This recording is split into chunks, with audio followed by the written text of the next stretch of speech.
Harry Potter کے پاس ڈمبلڈور تھا، فروڈو کے پاس گینڈالف اور نوبیتا کے پاس ڈوریمون۔ لیکن کیا آپ نے کبھی سوچا ہے آپ کے پاس کون ہے؟ یہ سوال وہ بھی پوچھتا تھا، وہ جو لٹریچر کا اسٹوڈنٹ تھا۔ وہ ہر چیز جاننے کی خواہش رکھتا تھا، تجسس اس میں کوٹ کوٹ کر بھرا ہوا تھا۔ وہ بہت کچھ سیکھنا چاہتا تھا، مگر ایک مسئلہ تھا۔ مسئلہ یہ کہ اسے چیزیں جلدی سمجھ نہیں آتی تھیں۔ اساتذہ کی موٹی موٹی باتیں اس کے سر پر سے گزر جاتی تھیں اور وہ ٹھنڈی آب بھر کر رہ جاتا تھا۔ پھر ایک دن اس کی زندگی میں ایک چوہا آیا۔ ہاں، ایک چوہا۔ یہ چوہا کوئی معمولی چوہا نہیں تھا، یہ چوہا بہت خاص تھا۔ اس چوہے نے بیچارے لٹریچر اسٹوڈنٹ کی زندگی میں وہ جادو کر دیا جس نے اس کی پوری زندگی بدل کر رکھی۔ وہ جیسے ہی فرش سے عرش پر پہنچ گیا، وہ زمین پر رہ کر تخیل کے آسمانوں میں اڑنے لگا۔ وہ سردیوں کے دن تھے، اس لحاظ سے ہمارے چوہے کا خلیہ کچھ یوں ہے تو وہ سفید لیکن وہ بونے جتنے کٹتا ہے، اور کسی کینگرو کی شکل میں اوپری ٹانگیں سامنے اٹھائے نچلی ٹانگوں پر بیٹھا ہوا ہوتا ہے۔ اس کے سر پر سرخ ٹوپی ہے اور گردن میں نیلا مفلر لپٹا ہوا ہوتا ہے۔ اس کے اوپری پاؤں میں جو کہ ہاتھوں کا کام دیتے ہیں سرخ دستانے ہیں، اور نچلے پاؤں میں سرخ جرابیں اور سیاہ چمکتے بوٹ ہیں۔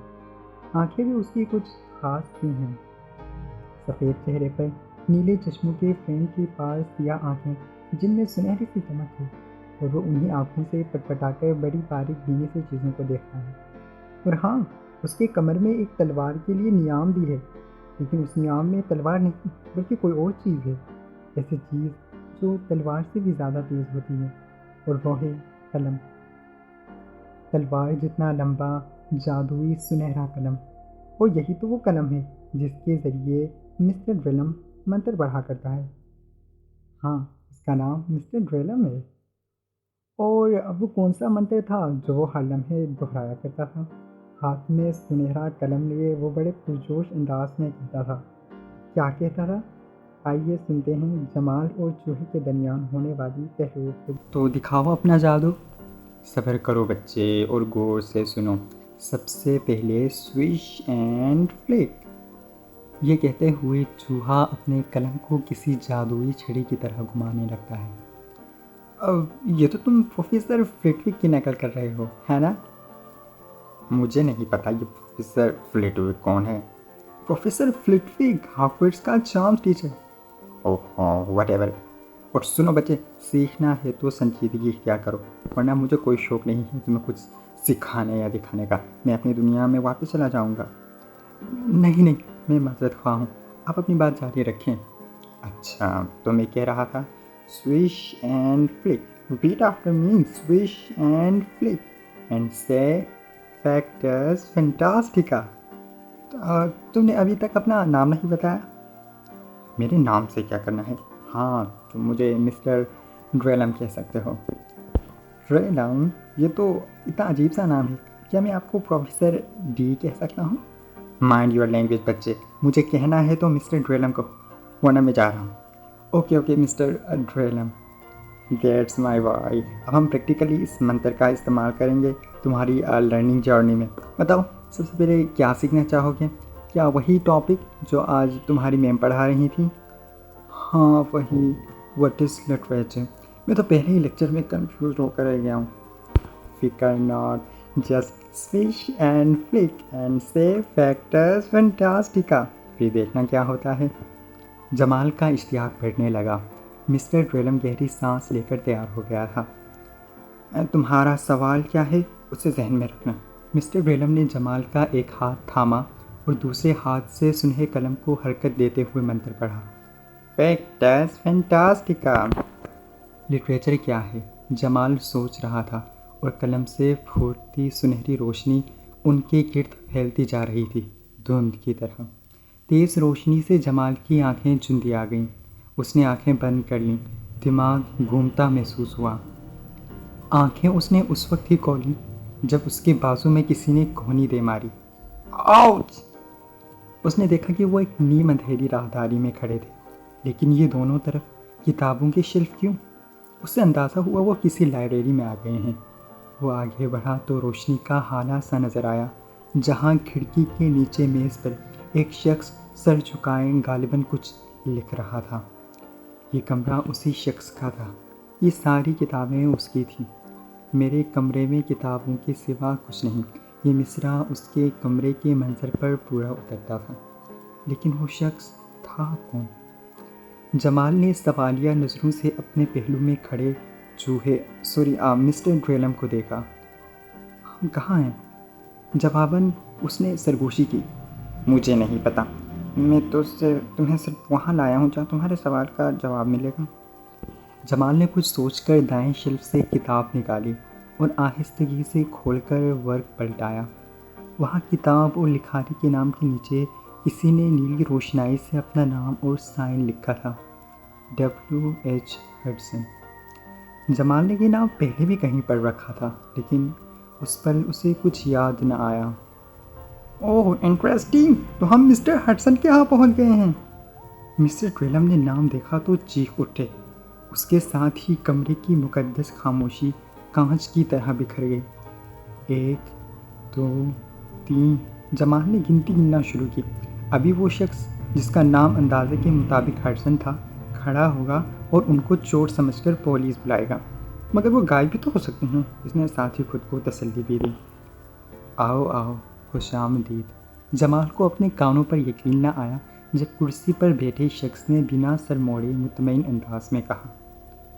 وہ 2 قدم آگے بڑھا۔ میز پر رکھے لیمپ کی روشنی میں اس کا سایہ دیو ہیکل بن کر دیوار پر گرا۔ آپ کو پتہ تھا ہم آنے والے ہیں؟ مجھ سے دن میں ہزاروں لوگ ملنے آتے ہیں، اس میں حیرت کی کون سی بات ہے؟ وہی مطمئن لہجہ۔ جمال لاجواب ہو کر رہ گیا۔ مسٹر ڈریلم لپک کر آگے بڑھے، ان کی دم جمال کی ٹانگ پر لہراتی گزر گئی۔ ہیلو، ہائے، قلم رکھ کر ہڈسن کھڑے ہو گئے۔ میں ولیم ہنری ہڈسن، اور آپ؟ ہڈسن محمد شخص تھے، کانوں میں سفید قلمیں، آنکھیں چشموں کے پار اندھیرے میں ڈوبی ہوئی، چیک شرٹ میں ملبوس، دونوں کندھوں میں بیلٹ چڑھے ہوئے تھے۔ اسی لمحے ایک دھماکے سے جمال کو یاد آیا، ولیم ہنری ہڈسن، یہ تو وہی رائٹر ہوئے جنہوں نے introduction to the study of literature نامی کتاب لکھی ہے۔ لٹریچر کی کلاس میں میڈم نے یہی کتاب تو پڑھائی تھی۔ اسے سب یاد آیا۔ بازو میں ایک بار پھر مسٹر ڈریلم کی کوہنی آ پڑی تو وہ سوچوں کے دہے سے نکلے۔ آؤچ! میرا نام مسٹر ڈریلم ہے اور یہ میرا شاگرد ہڈسن اسے گہری نظروں سے دیکھ رہے تھے۔ اور میں جمال ہوں۔ وہ گڑبڑا گیا۔ آؤ بیٹھو جمال۔ آپ کو حیرانی نہیں ہوئی کہ ہم اچانک آپ کے کمرے میں یعنی جادو سے نمودار ہوئے ہیں؟ یہ سوال اسے تنگ کر رہا تھا، سو پوچھ لیا۔ جادو ایک حقیقت ہے، اس میں حیرانی والی کون سی بات ہے؟ وہ ایک بار پھر لاجواب ہو گیا۔ اسے بے یقینی تھی، یہ سب ایک خواب لگ رہا تھا۔ ہڈسن نے اس کے چہرے پر پھیلی پریشانی دیکھی تو شانے پر ہاتھ رکھا۔ آؤ بیٹھو اور شربت پیو، میں تمہیں ساری بات سمجھاتا۔ چند منٹوں بعد وہ نرم صوفے پر بیٹھے شربت نوش فرما رہے تھے۔ مسٹر ڈریلم نے تیسرا گلاس خالی کرنے کے بعد لمبی سی ڈکار لی اور صوفے پر نیم دراز ہو گیا۔ مزہ آ گیا مسٹر ہڈسن، اب آپ اپنا قصہ سنائیے۔ میں تو اس بچے کی پریشانی کے حل کے لیے اسے اپنی دنیا میں لے جانا چاہ رہا تھا، لیکن مجھے لگتا ہے ہم بھٹک کر یہاں آ گئے۔ دراصل کبھی کبھی میرا جادو غلط ہو جاتا ہے۔ آپ کے جادو نے بالکل درست کام کیا ہے ڈریلم صاحب، ہڈسن نے شربت کا گھونٹ پی کر کہا۔ تو دیکھو جمال، بات یہ ہے کہ تم پہلے انسان ہو جو مسٹر ڈریلم سے اور جس کے ساتھ چوہے کے جادو سے یہاں آئے ہو، لیکن تم سے پہلے بھی میرے بہت سے قارئین کتاب کے سحر کے ذریعے اسی انداز میں یہاں آئے ہیں اور مجھ سے ہم کلام ہو کر واپس گئے ہیں۔ جو کوئی بھی کتاب پڑھنا شروع کر دیتا ہے وہ اس کتاب کے رائٹر کے پاس پہنچ جاتا ہے۔ میں قارئین کو کتاب سمجھنے میں مدد دیتا ہوں۔ کتاب وقت میں سفر کرنے کا اب تک کا سب سے بڑا ذریعہ ہے۔ اب بتاؤ، تمہیں کیا مشکل پیش آئی کتاب پڑھتے ہوئے؟ آپ نے اتنی مشکل کتاب لکھی ہی کیوں؟ جمال نے ناک بھون چڑھا کے کہا۔ پھر فوراً اپنی غلطی کا احساس ہوا، کتنی بدتمیزی کرتے تھے۔ لیکن ہڈسن خلاف توقع کھلکھلاتے ہنس پڑے۔ اگر تمہیں کوئی کتاب مشکل لگتی ہے تو اس کا مطلب ہے تم اسے درست طریقے سے نہیں پڑھ رہے۔ ہر کتاب پڑھنے کا انداز مختلف ہوتا ہے، ہر کتاب کی اپنی چابی ہوتی ہے، اور میری کتاب کی چابی ہے جمال نے پہلو بدلا جبکہ ڈویلم سیدھا ہو بیٹھا۔ ایک پل کو ہر شے پر خاموشی طاری ہو گئی، جیسے ہڈسن کی کتاب کی چابی جاننے کا ہر کوئی خواہش مند ہو۔ چلو جانے دو، میری کتاب کی چابی ڈھونڈنا اور تمہارا کام ہے۔ ڈویلم بدمزہ ہو کر پھر سے پیٹ اوپر کرنے لگا۔ جب خود کو پتہ نہ ہو تو ڈرامے کا اچھا طریقہ ہے۔ ہڈسن ڈویلم کی بڑبڑاہٹ نظر انداز کیے کہنے لگے، اچھا تو جمال، تم پوچھ رہے تھے میں نے کتاب لکھی تھی جو کہ تمہارے خیال میں مشکل کتاب ہے، لیکن ہم نے اس کتاب کے بہت سے حصے لیکچرز کی شکل میں بہت سی یونیورسٹیز میں پیش کیے اور خوش قسمتی سے بہت اچھے نتائج ملے۔ اس کی پوری تفصیل میں نے کتاب کے پیش لفظ میں لکھ دی تھی، کیا تم نے پڑھا؟ جمال کھسیا گیا، سوری نہیں، وہاں میں نے لکھا ہے اس کتاب کا مقصد پلیز لیکچر نہیں۔ جمال نے بات کاٹی، مجھے لیکچرز نہیں پسند، مجھے نیند آ جاتی ہے۔ اوکے سمجھ گیا، لیکن یہ کوئی لیکچر نہیں ہوگا، یہ ایک سفر ہوگا، جیسے ہم سفر میں ہر چیز کا مشاہدہ کرتے ہیں، خاموشی سے ہر چیز کو دیکھ کر سوچتے ہیں، سمجھنے کی کوشش کرتے ہیں، تو ہم بھی یہی کریں گے، تیار ہونا؟ جمال نے مسکرا کر سر ہلایا۔ اب اپنے مسٹر ویلم کو تو جگا، وہ اپنے ڈریمز میں کھو گئی ہے۔ ہڈسن نے صوفے پر دراز پڑے وجود کو دیکھ کر کہا۔ جمال کو شرارت سوجی، اس نے مسٹر ویلم کی ناک پر چپکی کاٹی تو وہ چیخ کر جھٹکے سے سیدھا ہو گیا۔ What nonsense! مسٹر ویلم، شاید آپ نے کچھ زیادہ ہی شربت پی لیا۔ ہاں تم درست کہہ رہے ہو بے ادب شاگرد۔ ہڈسن زیر لب مسکراتے اٹھ کھڑے ہوئے۔ اب آؤ میرے ساتھ۔ وہ ہڈسن کی معیت میں اسی رویہ ریکس کے درمیانی راہداری میں چلتے گئے جہاں وہ جادو سے کچھ دیر پہلے نمودار ہوئے تھے۔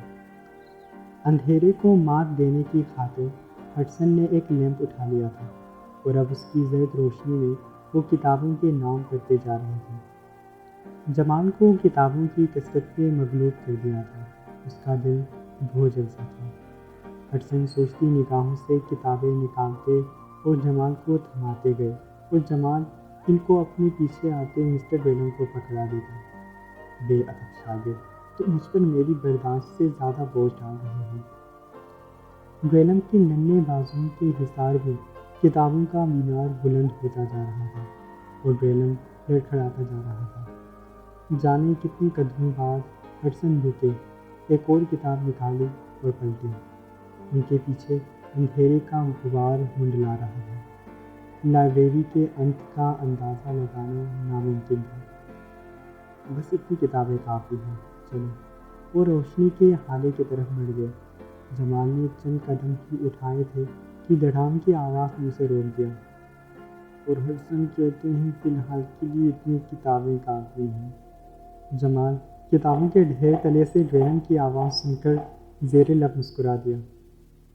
آپ اپنے جادو کا استعمال بھی تو کر سکتے تھے۔ یہ تو میں بھول ہی گیا کہ میں جادو بھی کر سکتا ہوں۔ What naan sense! ڈویلم نے خود کو کوسا۔ 10 منٹ گزر چکے تھے۔ بڑے صوفے پر وہ تینوں بیٹھے ہوئے تھے، جمال کے دائیں طرف ہڈسن اور بائیں جانب مسٹر ویلم۔ ان کے سامنے رکھی میز پر کتابوں کے 2 انبار لگے ہوئے تھے۔ دائیں والی کتابوں کو گروپ اے جبکہ بائیں والی کتابوں کو گروپ بی کہیں گے۔ ہڈسن نے سرگرمی کا آغاز کیا جس کے ذریعے وہ جمال کو لٹریچر کا مفہوم سمجھانے کے خواہاں تھے، مگر مسٹر ویلم نے کھنکھار کر بات کاٹی۔ میرا خیال ہے گروپس کا نام بھی دلچسپ ہونا چاہیے، نہ کہ یہ اے گروپ اور بی گروپ۔ تو کیا نام رکھنا چاہیے؟ ہڈسن نے بغیر برا مانے پوچھا۔ دائیں والے گروپ کا نام ہوگا بادام اور بائیں والے گروپ کا چیز، کہہ کر ڈویلم نے منہ میں آیا پانی نگلا اور زبان لبوں پر پھیری۔ کیا اس وقت آپ کے گھر میں بادام یا تھوڑی سی چیز ہوگی مسٹر ہڈسن؟ سیریسلی؟ جمال کی بویں اکٹھی ہوئیں۔ ندیدہ چوہا ندیدہ غصہ۔ آپ مجھے یہاں سیکھنے کے لیے لائے تھے، کھانے کی تلاش میں نہیں۔ مسٹر ویلم نے زخمی اور پرتپش مسکراہٹ کے ساتھ کہا۔ تم درست کہہ رہے ہو بے ادب شاگرد۔ تو میں کہہ رہا تھا، ہڈسن نے بلند آواز میں کہہ کر دونوں کو متوجہ کیا۔ جمال تمہیں کرنا یہ ہوگا کہ دائیں والے گروپ یعنی گروپ بادام سے کتابیں اٹھاؤ، ان کو کھول کر دیکھو، اور پھر بائیں گروپ یعنی گروپ چیز سے کچھ کتابیں دیکھو، پھر دونوں میں فرق بتاؤ۔ جمال نے ہتھیلیاں آپس میں رگڑی، وہ اس سادہ سرگرمی کے لیے تیار تھا۔ اوکے، رکو رکو، ویلم نے اپنے ننھے بازو پھیلا کر کہا، میں کاؤنٹ ڈاؤن شروع کرتا ہوں۔ 3 2 1 0 گو۔ جمال نے بادام گروپ سے کتابیں ایک ایک کر کے اٹھا کر دیکھی۔ Great Expectations by Charles Dickens, Frankenstein by Mary Shelley, Vanity Fair by William Makepeace Thackeray, Middlemarch by George Eliot. Jamal کو ناولوں پر بڑا پیار آتا تھا۔ پھر چیز گروپ سے ایک کتاب اٹھائی، دی ہسٹری آف امریکہ۔ یار، اسے تاریخ کی کتابیں بالکل پسند نہیں تھیں۔ جمال کے بازو میں ویلم کی کوہنی زور سے آنے لگی۔ آؤچ! خبردار، جو تم نے چیز گروپ والی کتابوں کے لیے یک والے تاثرات بنائے تھے، مجھے بادام سے زیادہ چیز عزیز ہے۔ ویلم نے لبوں کو چونچ جیسی شکل دی اور پیشانی سکیڑتے ہوئے کہا، اوہ تو تمہیں تاریخ کی کتابیں نہیں پسند؟ ہڈسن نے پوچھا۔ جمال نے سر ہلایا۔ ہڈسن نے بادام گروپ سے ایک اور کتاب اٹھا کر اس کی طرف بڑھائی۔ یہ بھی تاریخ کے بارے میں ہے، مگر یہ ایک ناول ہے۔ جمال نے تقریباً چھیننے والے انداز میں کتاب لی۔ مجھے ہر موضوع یہاں تک کہ ہسٹری بھی پسند ہے، بشرطے کہ وہ ناول کی شکل میں ہو۔ ساتھ ہی چوڑی مسکراہٹ بکھیری اور کندھے اچکائے۔ خشک و گاڑے الفاظ والی کتابیں کسے پسند ہوتی ہیں؟ میری زوجہ محترمہ کو تو پسند ہیں، ویلم نے چپکے سے کہا۔ Wait what? جمال کی آنکھیں پھٹ پڑی۔ ہاں، تم نے درست سنا بے ادب شاگرد، میری بیوی پڑھتی ہے خشک اور باری کتابیں، ناول اسے ایک آنکھ نہیں باتے۔ وہ آج کل پی ایچ ڈی کر رہی ہے نا؟ کیا؟ جمال کا منہ پھیل گیا۔ تمہاری ایک عدد زوجہ بھی؟ مجھے افسوس ہے کہ تم میری شکل سے ہی میرے شادی شدہ ہونے کا پتہ نہ چلا سکیں، کیوں مسٹر ہڈسن؟ ویلم نے گہری سانس خارج کی۔ ہڈسن نے مسکرا کر سر جھلایا۔ اور تمہاری بیوی پڑھتی بھی ہے اور پی ایچ ڈی کر رہی ہے۔ جمال نے لرزتے ہاتھوں سے جگ سے شربت بھرا اور گٹاگٹ پی گئی۔ اسے عجیب بے یقینی نے آن گھیرا تھا۔ تم سب، میرا مطلب، کیا تم کسی چوہوں کی دنیا سے تعلق رکھتے ہو اور تم لوگ پڑھتے بھی ہو؟ اوہ، مجھے یقین نہیں آ رہا۔ کم آن جمال، تمہیں اتنی عام سی باتیں ہضم کیوں نہیں ہو رہی؟ اس دنیا میں ہر انسان، ہر جاندار کچھ نہ کچھ سیکھ رہا ہوتا ہے۔ اگر مسٹر ویلم کی بیوی کچھ سیکھ رہی ہے تو اس میں حیران ہونے والی کون سی بات ہے؟ سیکھنا الگ بات ہے اور پی ایچ ڈی کرنا الگ بات، اور وہ بھی چوہیے کا۔ جمال بڑبڑایا۔ ویلم نے دانت نکوستے ہوئے کہا، اس کا نام پاسکل ہے، بے ادب شاگرد۔ اوکے، اب بیک ٹو دی پوائنٹ۔ جمال، مجھے بتاؤ تمہیں ناول کیوں پسند ہے؟ ہڈسن نے کتاب کے صفحے پلٹتے ہوئے پوچھا۔ کیونکہ ناول میں کہانیاں ہوتی ہیں اور کہانیاں بہت دلچسپ ہوتی ہیں۔ ان میں جو کردار اور واقعات ہوتے ہیں وہ بالکل ہمارے جیسے ہوتے ہیں۔ ہم بہت کچھ سیکھتے ہیں، ہم مختلف لوگوں کے مختلف رویوں سے روشناس ہوتے ہیں۔ کن حالات میں کیسے نمٹنا ہے، یہ سب ہمیں ناول سکھاتے ہیں۔ ہڈسن نے تائیدی سر ہلایا۔ اور شاعری کے بارے میں کیا خیال ہے؟ شاعری بھی بہت پسند ہے، چاہے سمجھ آئے یا نہ آئے۔ شعر میں ایسی چاشنی ہوتی ہے کہ منہ میں شہد گھل جاتا ہے۔ اشعار تتلیاں بن کر دل کے گنچوں کو چھو لیتی ہیں۔ بالکل درست کہہ رہا ہے میرا بے ادب شاگرد، میں نے بھی حال ہی میں آدھا کے لیے ایک شعر کہا تھا۔ عرض کیا ہے، ہوئیں جب چار آنکھیں دل ہمارے ایک ہوئے، رہی دنیا سے میرے سب کنیکشن بریک ہوئے۔ ہڈسن نے بدمزگی سے ویلم کو دیکھا اور مصنوعی مسکراہٹ بکھیری۔ دل کو چھو گیا یہ شعر، ہے نا جمال؟ کاش! جمال نے یک لفظی جواب دیا۔ ویلم نے منہ بھینجا اور ایک زور کی کوہنی جمال کو دے ماری۔ آؤچ! آپ میرے بازو کو معذور کر کے چھوڑیں گے مسٹر ویلم۔ اور یہ راعا کون ہے؟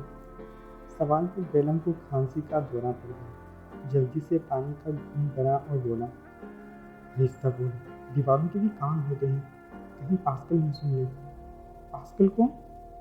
پاسکل میری بیوی بے ادب شاعر جو سرگوشی میں کہنے لگا، آدھا میری دوست کی پڑوسن ہے، اب میری دوست بن گئی ہے، بیچاری بڑی اچھی ہے، اسے شاعری بہت پسند ہے، اس کے گھر میں شاعری کی کتابیں بھری پڑی ہیں، ہم روز ساتھ بیٹھ کر شاعری پڑھتے ہیں۔ جمال کندھے اچکا کر ہڈسن کی طرف متوجہ ہو گیا۔ اچھا تو میں کہہ رہا تھا مجھے کہانیاں اور ناول پسند ہیں، لیکن میرا ایک سوال ہے، ضروری نہیں کہ ہر انسان کو میری طرح ناول اور شاعری پسند ہے۔ کچھ کتابیں پڑھتے ہیں مثلاً گیلن کی چوہیا اسے مسز پاسکل۔ تو کیوں پڑھتے ہیں؟ ہڈسن نے الٹا سوال پوچھا۔ معلومات کے لیے۔ تو تم شاعری اور ناول کیوں پڑھتے ہو؟ انجوائے کرنے کے لیے؟ ہاں یہی بات ہے، یہی فرق ہے۔ یہ تو سمجھانے کی کوشش کر رہا تھا میں کہ وہ ساری کتابیں، وہ سارا علم جو تمہیں دلچسپ لگے، جسے تم انجوائے کرو، جن کے الفاظ تمہارے دل کو تتلیوں کی طرح چھوئیں اور تمہارے منہ میں رس گھول دیں، وہ لٹریچر ہے، ادب میں شامل ہے، وہ جو زندگی کے بارے میں ہوتے ہیں، تمہیں زندگی کے مختلف پہلوؤں اور رنگوں سے روشناس کرتے ہیں، مختلف احساسات، جذبات، تجربات اور نظریات سے۔ جمال نے آنکھیں جھپکی جیسے ٹرانس میں ہو اور سر ہلاتا سنتا گیا۔ گیلن شاعری کی کتاب کی ورڈ گردانی کر رہا تھا، اور وہ کتابیں جو ہمیں خشک لگتی ہیں، جن میں مٹھاس نہیں ہوتی، جو فقط نالج کے لیے ہوتے ہیں، وہ مخصوص لٹریچر میں شامل نہیں ہوتے۔ لٹریچر میں شاعری، ناول اور ڈرامے یعنی پلیز شامل ہیں۔ وہ کہہ رہے تھے لٹریچر انسانی زندگی کا چوری دامن کا ساتھ ہے۔ جیسے کہ میں نے اپنی کتاب میں لکھا ہے، ایک عمدہ کتاب زندگی سے ہی بنتی ہے۔ ایسی کتاب پڑھ کر ہم خود کو زندگی کے قریب محسوس کرتے ہیں۔ لٹریچر میں ہماری زندگی کا ریکارڈ موجود ہوتا ہے کہ انسان نے کیا دیکھا، کیا سیکھا، کیا سوچا، کیا محسوس کیا، اور یہ ساری چیزیں ہم سب کو پسند ہیں۔ ادب زبان کے ذریعے زندگی کا اظہار ہے۔ ادب کی طرح ہر آرٹ زندگی کا عکاس ہوتا ہے۔ ادب زندگی ہے اور زندگی ادب۔ جمال نے سحر زدہ ہو کر آنکھیں بند کر لیں۔ اس کے اندر اور باہر خوشی بڑھ گئی تھی۔ ادب ان کی زندگی میں کتنی اہمیت رکھتا تھا، اسے آج شعوری احساس ہوا تھا۔ اسے یاد آیا جب اس نے منظور نامی افسانہ پڑھا تھا، اور جب آخر میں منظور مر جاتا ہے تب وہ بہت رویا تھا، کیونکہ اسے یہ پڑھ کر اپنے اسکول کا دوست یاد آیا تھا جو ایک حادثے میں دم توڑ گیا تھا۔ اسے میں، ماں اور کتاب ناولوں کی یاد آیا۔ اس میں ماں اور بیٹے کی محبت اور جدائی کی کہانی پڑھ کر اسے اپنی ماں کے انمول ہونے کا احساس ہوا۔ اس نے ناولیں پڑھتے ہی بھاگ کر ماں کو روتے ہوئے گلے لگایا تھا اور ان کی پیشانی چومی تھی۔ اسے بہت سے ناولوں سے جڑے اپنے دودھ چھاؤں جیسے لمحات یاد آئے۔ واقعی ادب زندگی ہی تو ہے، دونوں یکجان دو قالب ہیں۔ ادب زندگی ہے اور زندگی ادب۔ اگر آپ گیلن اور جمال کے ساتھ بہت کچھ سیکھنا چاہتے ہیں تو فیکٹس اینڈ فینٹیسی چینل کو سبسکرائب کریں، اور جب بھی زندگی بورنگ لگے تو دل کی گہرائیوں سے چیخ کر کہیں، فیکٹس فینٹاسٹیکا۔ نام کی آواز پر جمال دہل گیا۔ دیکھا کہ گیلن کرسی سے گر کر دونوں شانے چت ہو گیا تھا۔ کیا ہو گیا؟ آج تو میری شامت آنے والی ہے، بہت دیر ہو گئی ہے، پاسکل نے ضرور کتاب لانے کو کہا تھا۔ وہ انتظار کر رہی ہوگی، چلو اب ہمیں جانا ہوگا۔ اس کے چہرے پر ہوائیاں اڑ رہی تھیں۔ جمال نے ہڈسن کی طرف دیکھا اور وہ دونوں گیلن کی حالت پر کھلکھلا کر ہنس دیے۔ جمال کو اس وقت ایک اور کتاب یاد آئی، پتہ نہیں کون سی۔